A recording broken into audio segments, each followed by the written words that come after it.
जैसे ही पता चला, इनफैक्ट मेरे को गर्दन में इतनी लगी हुई है, मैं उल्टा गिरा था सिर के बाद, तो मेरे को कुछ नहा हुआ था। तो जियां पता चले तो मैं एडीसी साहब की फोन किया, ये भी तुरंत आई। सर प्रशासन के खिलाफ एक्शन हो चाहे ना हो, इनको सर ये मिलनी चाहिए, जॉब के लिए मिलना चाहिए, क्योंकि एक्शन सर आपको चेंज करें, दूसरा स्टाफ लाए यहाँ पे। एक्शन तो एक लीगल कार्रवाई है, वो तो गवर्नमेंट की तरफ से नहीं होगी। प्राइवेट कारोबार सर खोले हुए हैं, इस बेचारे का क्या होगा? सर प्राइवेट कारोबार खोले हुए हैं यहाँ पे। जी सर, और किसी के साथ मैं यहाँ पे सचिन सर आए थे और एसपी विवेक शेखर, हमें इन पे विश्वास है। इन्होंने कहा मेडिकल इंक्वायरी होगी, जुडिशियल इंक्वायरी होगी, प्लस एफआईआर अभी रजिस्टर हो जाएगी उनके खिलाफ। मैं तो ये कहूँगा, मैंने पहले भी कह दिया साथियों को कि ये बुचड़ खाना है, ये हॉस्पिटल नहीं है, ताकि कल किसी और आदमी के साथ ऐसा ना हो। जो यहाँ आए इलाज के लिए उसका इलाज हो। डॉक्टरों का फर्ज बनता है, व्हाइट कॉलर जॉब है, वो प्राइवेट प्रैक्टिस ना करें, यहाँ बैठें। इसकी इंक्वायरी डीसी साहब ने कह दिया है, इनिशिएट करेंगे, हमें विश्वास है। ये उस बेटी का हस्बैंड है, इसका नाम राजू है, ये मजदूर है, ये लेबर का काम करता है, मेरा कजन ब्रदर है, और दो बच्चे हैं, एक दिन का है अभी, एक कुछ घंटों का, और एक 8 साल का। उसका क्लिप ले लें, वो क्रिमेशन कर रहा है अपनी माँ की। हालत देख लें आप साथियों में से, जो बच्चे वाले लोग हैं, जिनके घर बच्चे हैं, कलेजा फट जाता है हमारे देख के। यहाँ सियासत नहीं है, यहाँ पॉलिटिक्स नहीं करने देंगे, नहीं होगी। इस लड़के के साथ, इस बाइक के साथ, इन लोगों के साथ इंसाफ होना चाहिए, इन घर वालों के साथ इंसाफ होना चाहिए, और बाकी लोगों के साथ इंसाफ होना चाहिए कि जो दूर दराज इलाके से आते हैं, हमारे गाँव से भी तल्लक है, वहाँ के भी लोग जब यहाँ आते हैं और हमें शिकायत करते हैं कि हमारी ये हालत है, यहाँ ये हालत है। इसको गवर्नर एडमिनिस्ट्रेशन से अपील है, वर्दी डीडीसी हरदोई से अपील है, इसको दुरुस्त किया जाए, डॉक्टर के खिलाफ एक्शन लिया जाए।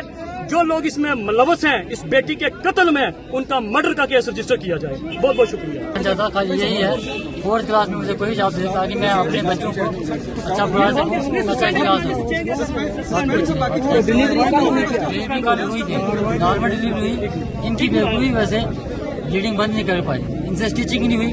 वो डॉक्टर आधे घंटे के बाद वहाँ गए, तो छोटी छोटी बच्ची जाती है वहाँ पे, खाली ब्लेड देते हैं, काट देते हैं, उनको तो पता नहीं है सिरिंज डिस्पोजल इंजेक्शन कैसे लगता है। यहाँ पे प्रोटेस्ट किस कारण हो रहा था? एक लेडी की डिलीवरी के टाइम डेथ हुई है, मतलब अभी जैसा यहाँ पे लोग कह रहे हैं कि डॉक्टर्स की नेग्लिजेंस के साथ हुई है। तो हमने यही कहा कि हम लोग भी इन्हीं में से हैं। मेरा तो हमेशा यही कहना, police is public, public is police. हमने भी कभी जब वर्दी खोल के जाते हैं, हम भी पब्लिक होते हैं, हमारी फैमिलीज में भी डिलीवरीज होती है। तो ये एक बंदे का जो लाश है, वो कोई नहीं, उसको कोई नहीं आंक सकता। दूसरा बंदा कहेगा नहीं यार किसी की डेथ हो गई, वो कहेगा मेरी जिंदगी लुट गई। तो हम उससे आए, और ये भाई जितने भी यहाँ पे हैं, हम सब ये सब हमें जानते हैं। तो हमने यही आश्वस्त किया कि इस पे पूरी लीगल एक्शन होगी, मैजिस्ट्रेट इंक्वायरी भी होगी, पर्चा भी लगेगा। और साथ में इनकी डिमांड थी कि बच्चे छोटे हैं, जॉब का, तो जॉब हम तो भी यहाँ पे लगवा नहीं सकते, बट हमने ये कहा कि एडीसी साहब रिकमेंड करेंगे जॉब का। और यहाँ पे मंगू साहब जी वगैरह यहाँ पे हैं, हमने कहा आपका भाई यहाँ पे, हमने कहा जैसा कहा है वैसा हो। यहाँ पे देखा जाए तो हमारा डिपार्टमेंट है, जितना भी एडमिनिस्ट्रेशन है, वहाँ पे बहुत सारी करप्शन फैल चुकी है। एक लड़की का ये केस आज का नहीं है, आज से 4-5 साल पहले सेम ऐसा केस हुआ था। लड़की की डिलीवरी हुई थी, बच्चा हुआ था, बच्चा पैदा होने के बाद लड़की की डेथ हो जाती है, और जो डॉक्टर हैं वो कहते हैं कि हमें इस चीज़ का नहीं पता, उसका ब्लड कम था, ये था, वो था। अब यहाँ पे कल की बात को लेके चले तो लड़की का खून था, पूरा था, नॉर्मल डिलीवरी होती है, नॉर्मल डिलीवरी में कभी खून की जरूरत पड़ती नहीं है। इन्होंने बोला खून दो, ब्लीडिंग हो रही है, कैसे होगी, समझ नहीं हमें अभी तक आई। उसके बाद आधे घंटे के अंदर उन्होंने 2 बोतलें मांगी, दोनों बोतलें आधे घंटे के अंदर लग गई। पॉसिबल ही नहीं है। ग्लूकोज की बोतल लगाते हैं उसको कम से कम फर्स्ट बोतल को तकरीबन 2 से 2.5 घंटे लग जाते हैं, और 2 खून की बोतलें वो आधे घंटे में लग जाती हैं। और उसके बाद में वेंटिलेटर पर लगा देते हैं, बोलते हैं जी बंदा डेड हो गया। कैसे डेड हो गया? ना तो यहाँ ना कभी जीएमसी की तरफ से कोई डॉक्टर अभी तक हमारे पास आए हैं। और सबसे बड़ी बात, यहाँ भी जो काला बाजारी चल रही है, चोर बाजारी चल रही है, वो डिपार्टमेंट सभी को पता है। एडिशनल डीएसपी को पता है पुलिस में क्या हो रहा है, एसपी को पता है पुलिस डिपार्टमेंट में क्या हो रहा है, डीसी को पता है हर डिपार्टमेंट में क्या हो रहा है, हॉस्पिटल में क्या हो रहा है। अब हॉस्पिटल का डॉक्टर है, उसके बाद जब बंदा लेके जाते हैं वो बोलते हैं मेरी क्लिनिक में आ जाओ, मेरी क्लिनिक में आ जाओ। आप उनका लाइसेंस क्यों नहीं रद्द कर रहे? सरेआम आपको पता है कौन कौन से डॉक्टर हैं जो हॉस्पिटल में भी हैं और यहाँ भी हैं, दोनों तरफ से भी रोटियां सेक रहे हैं। वहाँ अपनी हाजिरी लगाते हैं, अब बायोमेट्रिक हो जाती है, शक्ल दिखा के आ जाते हैं। जब हॉस्पिटल में ढूंढो बोलते हैं जी क्लिनिक में जाओ।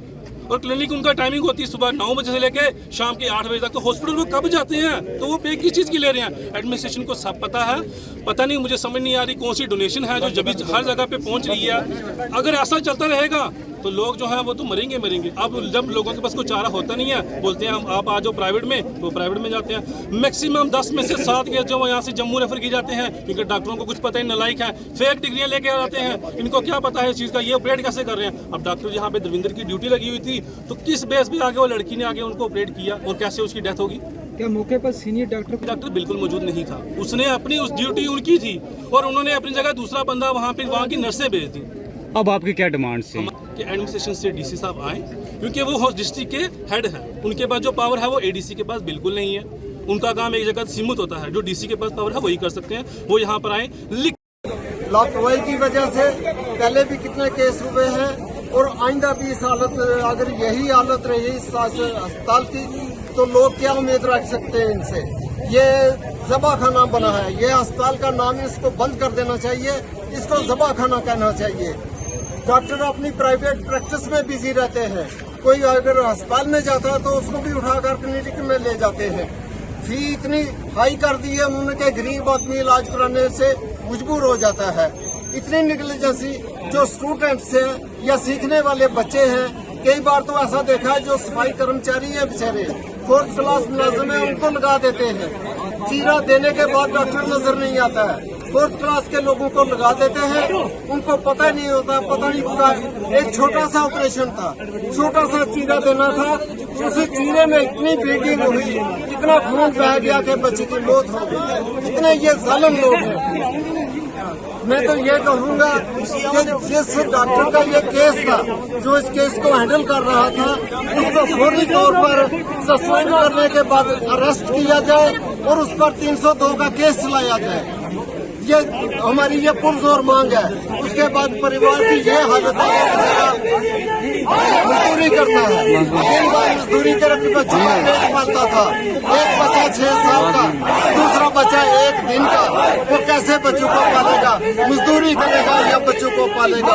वही उसके परिवार में मजबूरी है। उनको इंसाफ मिलना चाहिए, परिवार को कम से कम एक नौकरी मिलनी चाहिए और उनको माली इमदाद मिलनी चाहिए ताकि वो बच्चों का पालन पोषण कर सके।